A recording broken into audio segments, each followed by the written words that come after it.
Hello, friends. This is Dave Hurwitz, executive editor at ClassicsToday.com, here in the overflow room, where our cup overfloweth. In this case, with a still existing box, I just checked, on Decca, L'Oiseau Lyre. This one, the classical and early romantic period box. And this is really rather a controversial box, to be honest with you, because it contains a lot of music which really went further than the period instrument groups had hitherto gone, especially when this was recorded, which was like in the, let's see here. This was released in 2000, pardon me. 1915, no, 2015. But these recordings are much earlier, from the past couple of decades. And other than sticking to Baroque music, as you know, the early instrument people have had a much more mixed record with music of the classical and early romantic periods, and for good reason, as we're about to see.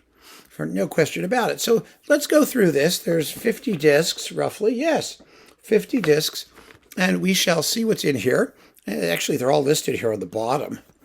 We can do this really quite simply by just talking about what we have. But I would much rather pull out the discs and look at them one at a time. And really, it is amazing how these labels, L'Oiseau Lyre and Archive and things like that, they've gone the way of the world largely, haven't they? Because Universal has consolidated and everybody's gone bust, and the record labels aren't really doing anything, and doing period instrument recordings as a specialty is no longer a thing. It isn't. The period instrument stuff has basically gone mainstream, and everybody does it. And there's this very interesting question. Well, we'll talk about that in another video, about, whither the movement is going to go. But let me take a pile of these suckers out, and happily, a lot of these things come in clumps, so we can do this rather quickly.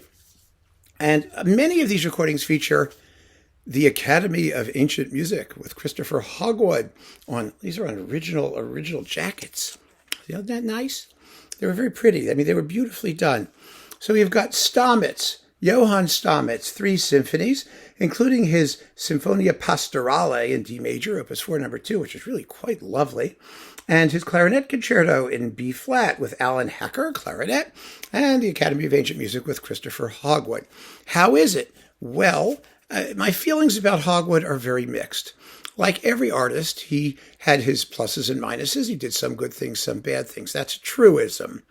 But in general, he was not a conductor who was particularly well suited to the dynamism of the classical and later the Romantic period. He was more of a scholar and an academic, and his conducting seldom had much fire or passion in it, let's face it. And so these, at best, will be decent performances to tell you what the music is kind of about. And, using the latest scholarly apparatus, some of which, events subsequently showed, I think, at least the events that I've noticed, to be kind of nonsensical. But what the hell? All right.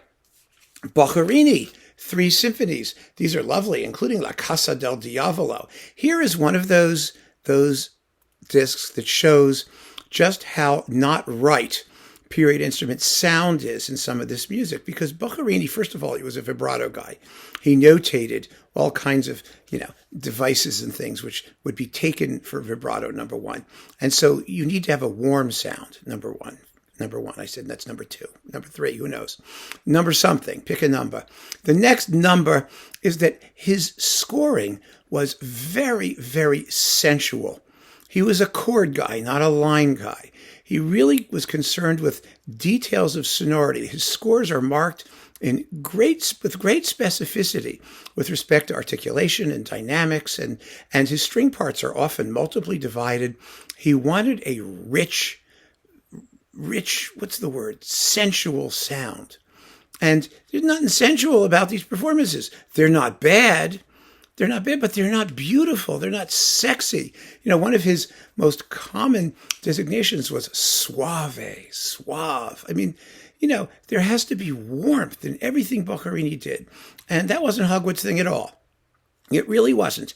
And, it was a failing of his and the period instrument movement generally that if the expression that the music seemed to demand was contrary to what the dictates of period performance orthodoxy stated, they always went for period performance orthodoxy over musical expression. And what was the point of that? I ask you. I mean, really. So here we've got the Haydn cello concertos with Christophe Quin. I really like Christophe Quin. He's a wonderful, wonderful cellist. On period instruments, his Haydn quartets were great. The Mozart stuff they did on was it Astre, Valois, Naive, whatever that label decided to call itself on any given day. They were really, really good. And he's very good here. And as an accompanist, I have no issue with Hogwood and the AAM, Academy of Ancient Music. AAM, that's what they were. All right, the AAM. Oh, Haydn Symphonies, 94, 96. I'm going to be very dogmatic. Hogwood was a horrible Haydn conductor in symphonic music. Horrible. He is humorless. He is colorless. He is absolutely lacking in all of the qualities that Haydn required. Dramatic timing, dynamism, color. It just, these are awful. And here's 104 to 100. Disgusting. Okay, Haydn arias and cantatas. This is with Arline Auger, with the Handel and Haydn Society. This is a beautiful disc, principally, of course, for Auger, who was a fabulous singer. And you get the Scena de Berenice and Ariana of Naxos and a bunch of other ones. Rare Haydn, wonderful Haydn. And as an accompanist in vocal music particularly, as we all know, Hogwood could be terrific. He really, really could. He did that great Messiah way back at the dawn of the period instrument movement and a lot of other things besides, some of which we'll get to presently. Haydn Masses, the early Masses, the Missus Sancti Nicolai and his Missa Brevis in Honorum Beatissime Virginis Mariae, with Judith Nelson and Emma Kirkby and the choir of Christchurch Cathedral, Oxford, under Simon Preston. And these are lively, intelligent, enjoyable performances. And you get the Missa Brevis in F, and all kinds of Haydn Missa Brevi things. This is interesting. They have timings on the back here. Look. They all time out at 0.00, making this one of the quickest. They weren't kidding when they said Missa Brevis. I mean, it doesn't get more brevis than 0.00. Little typographical issue there. Then we get the Creation. Now, I have raved about this performance of the Creation. I think it's fabulous. Absolutely fabulous. Hogwood has amassed an enormous group of people trying to use forces that Haydn actually expected. And the size of the ensemble creates a warmth and a brilliance and a bigness that the music absolutely demands. It's one of Hogwood's most successful recordings. I have no qualms about it at all. Likewise, this sucker, Haydn's opera, Orfeo and Eurydice, or L'anima del filosofo, which was the opera he wrote when he was in London that never got performed in his lifetime because of a political battle between the king and the Prince of Wales. It's really a good opera. It's a very good telling of the Orfeo story. It has some phenomenal arias. The cool thing about it is that the end is really tragic and dark, and it ends quietly with a minor key, and it's scarifying. Really, really cool. Could this be more emphatic and dramatic in the accompaniment? Well, it's Hogwood. Of course it could. But boy, you've got a very good cast. Cecilia Bartoli and Uwe Heilmann is Orfeo, and Cecilia Bartoli is in a dual role. She sings Genio or Genius, who only has one insane coloratura aria of the Queen of the Night sort of Mozart style craziness. It's just marvelous. So this is really fun, and it's a wonderful performance. And so that's the first batch. First big clump of stuff. So let me find a place to put it. In my here, clump number 1. That gets us through disc 11, and we're going to get a lot further very quickly here because we have some other collections coming up in this pile. Mozart piano sonatas with Andras Schiff. Well, look at that. I mean, isn't that interesting? and he's playing a forte piano. It's a co-production with the International Stiftung Mozarteum Salzburg. And Schiff is a very fine Mozart pianist, and this is a lot of fun. You also get the Eine kleine Gigue in G major here, the craziest piece that Mozart ever wrote. Really a nutty, wild, wonderful piece. So this is a nice little surprise. Do you remember that Schiff actually recorded those back in the day before he became overwhelmingly famous? That's really cool. Mozart Clarinet Quintet, Oboe Quartet, Horn Quintet. There we go with Anthony Pay, Stephen Hammer, Michael Thompson, and the Academy of Ancient Music Chamber Ensemble. Generally very good solo playing from the winds. The strings are an acquired taste, as you might expect. I think they need to have a little bit more body to their tone, but they play very well. I'm not complaining. Then we've got, oh yeah, amazing, the Mozart Serenade in E-flat major, Kochel 375, and the Serenade in G major, also known as Eine kleine Nachtmusik, with the music party under Alan Hacker. This is the first international Decca CD release, or it was whenever it came out. And it's nice. It's very nice. I enjoyed it. It's nothing to complain about. Then we have more Mozart quintets with the Esterhazy String Quartet with Wim ten Have Extra Viola. And it's the quintet in C major, 5-15, and the G minor, 5-16. The Esterhazy String Quartet, by the way, is Jaap Schröder and Alda Sturup and Linda Adsworth. And let's see, who's this? Wouter Moller, cello. There you go. First international Decca CD release. Isn't that exciting? Good performances. They're good performances in the period instrument mode. And if you like it, then you're going to like them. Again, I tend to prefer modern performances, but that's my preference. That's my taste. I cannot fault these players for doing a very, very good job with the tools given to them, right? And then we have the Grand Partita with the Amadeus Winds. Don't you love all these names? It's all the same 5 people. They just change their names depending on who they're recording for. And this is with Hogwood, and I like the period instrument sound of all these winds. They sound nice and squeaky, and they're just great. But of course, you can always get the Czech Philharmonic, or the Concertgebouw winds, or the greatest wind players in the history of mankind. And, these are very good wind players. And the differences are smaller than you might expect. They really are, because, wind instruments at least tend to sound like wind instruments, no matter what you do. And so I'm not fetching about that. And then we've got Mozart, let's see, symphonies. Now, this is odd, because of course there's that huge box of Mozart symphonies, which are not in here. Oh, are they in here? Wait a minute, Mozart, is Mozart in here? No, not all of them, only a selection of them. Now, the Mozart symphonies, there's 2 volumes of them. And then there's the Flute and Harp Concerto and the Flute Concerto No. 1 and the Bassoon Concerto and Mozart's Horn Concertos with Anthony Halstead. Let's do all the Mozart orchestral stuff in one thing. And then Piano Concertos 17 to 20 with Robert Levin. Okay, let's talk tachlis about these things. When these Mozart symphony and concerto recordings came out, everyone went, wow.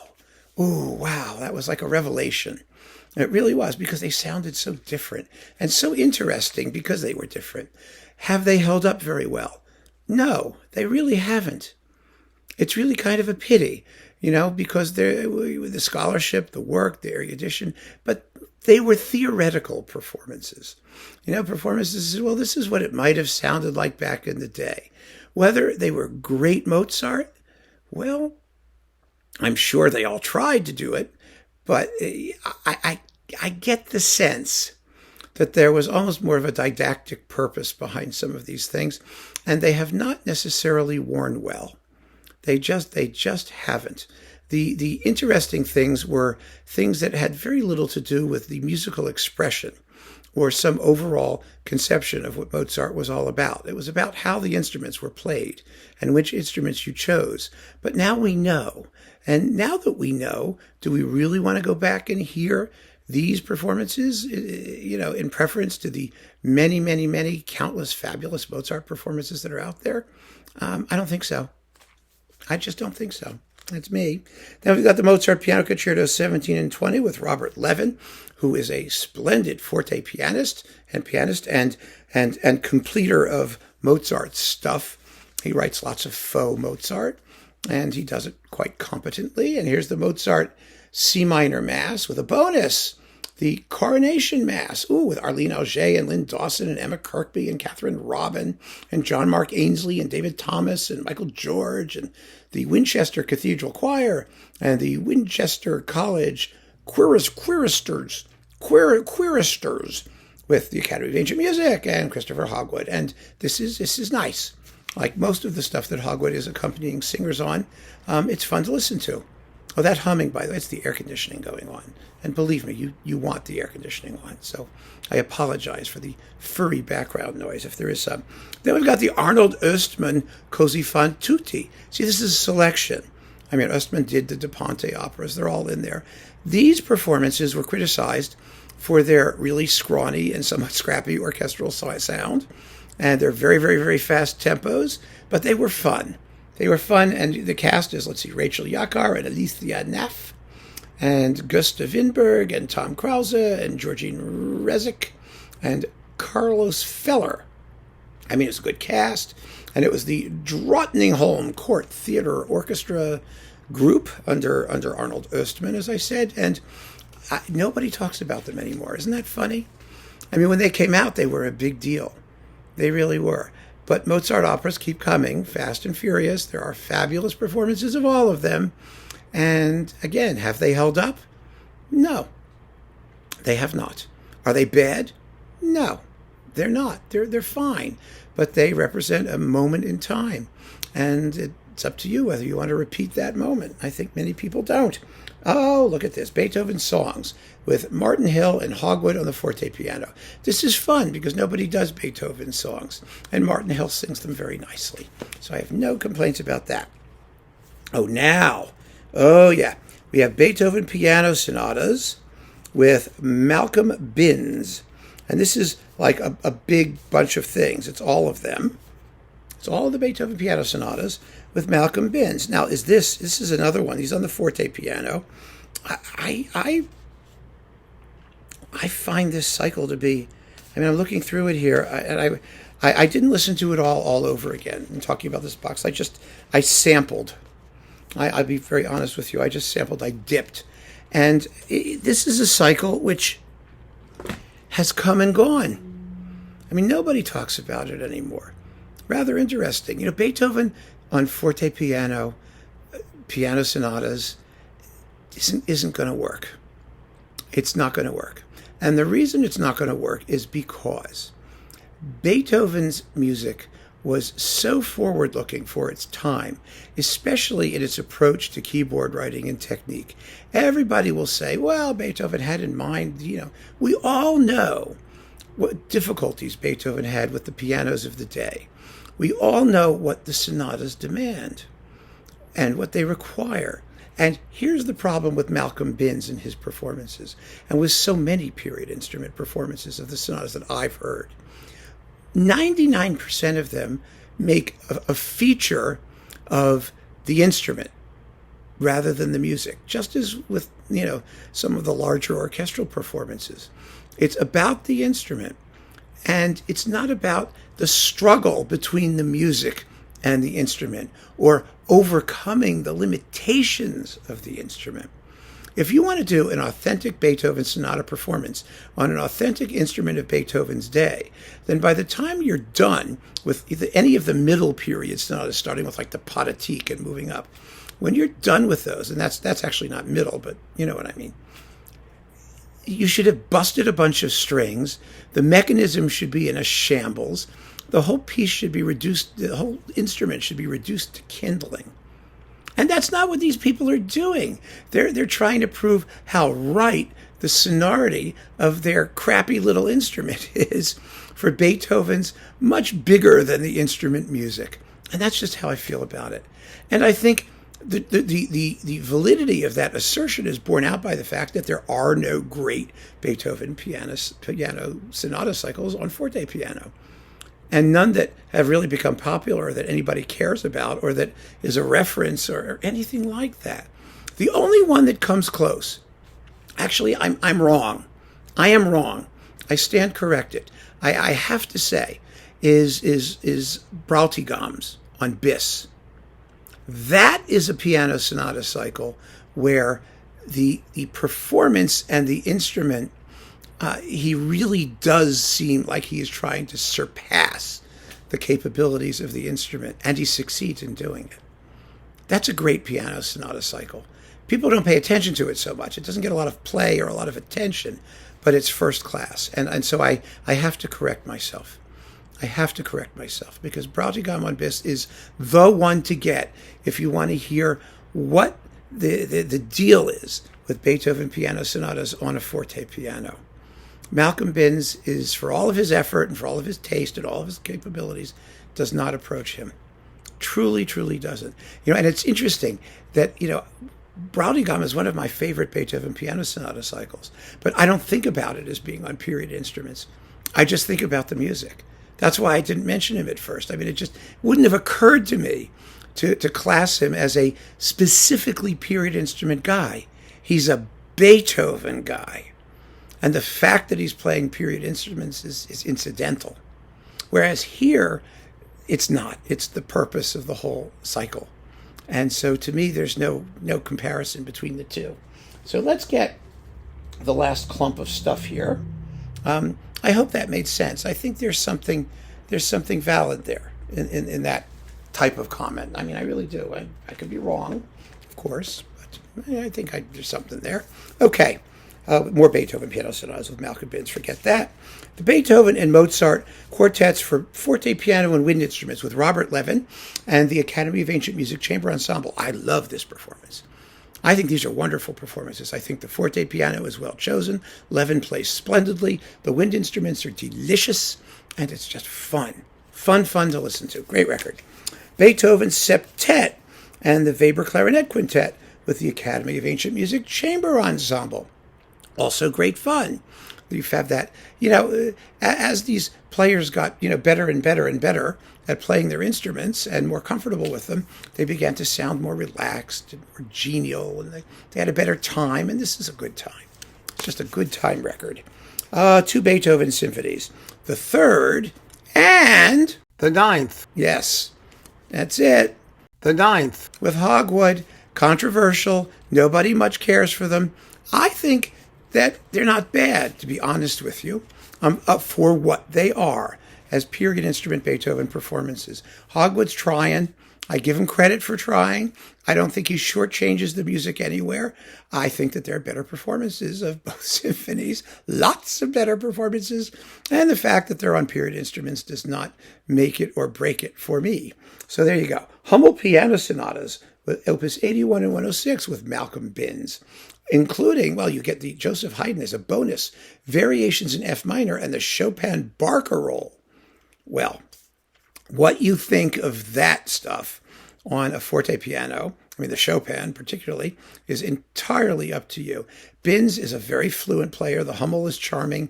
I don't think that it's got, Beethoven's Sturm und Drang, so I think naturally that it sounds better on the instrument that Binns chose. And so we've got next the Hummel Clarinet Quintet and Krussel's Clarinet Quartet No. 2 with The Music Party and Alan Hacker. Fun record. Nice disc.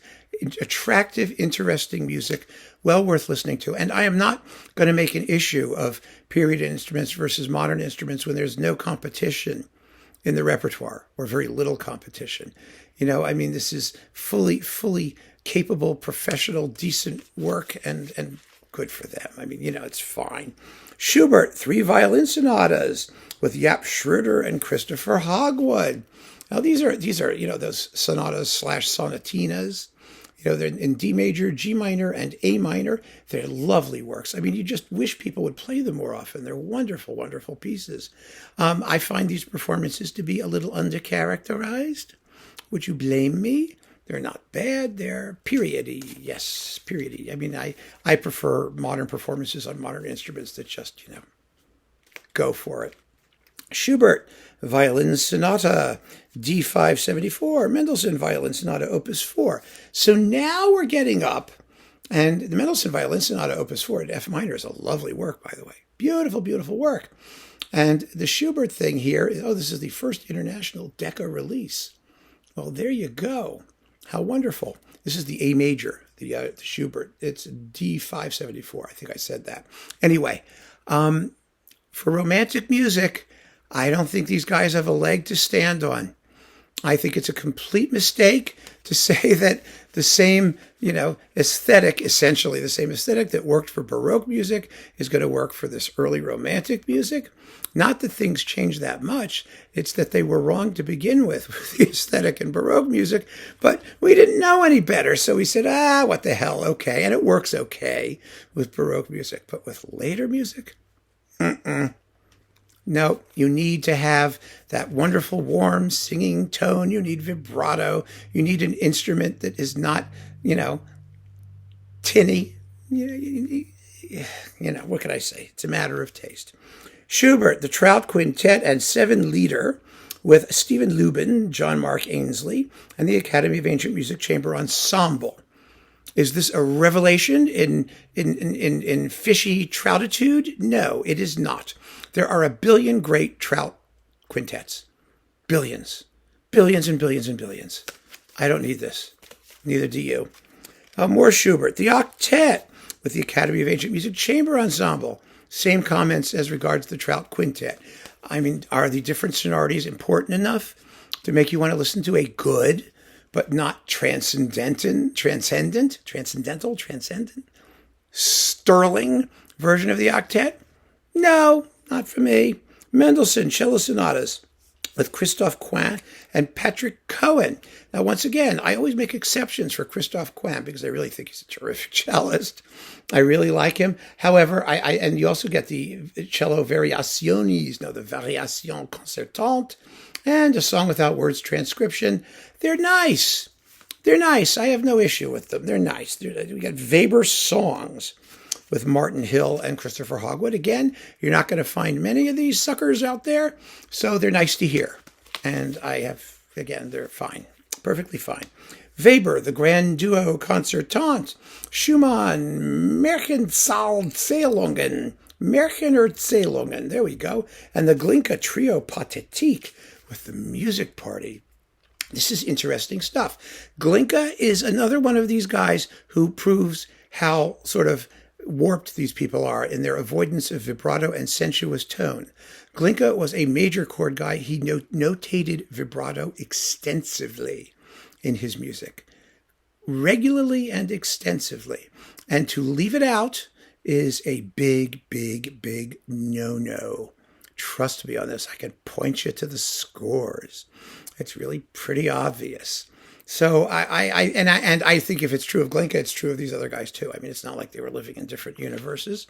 They weren't at all. So, you take that for what it's worth and then enjoy these performances. They're fun. They really are fun. You've got clarinet, viola, bassoon, and forte piano. And they're enjoyable. But, fortunately, there's only one string player in there. So we don't go completely crazy. And then we've got Liszt with Malcolm Binns. We have his two legends. The two legends are fun. Those are St. Francis of Assisi, with the bird thing and then walking over the water or whatever they are.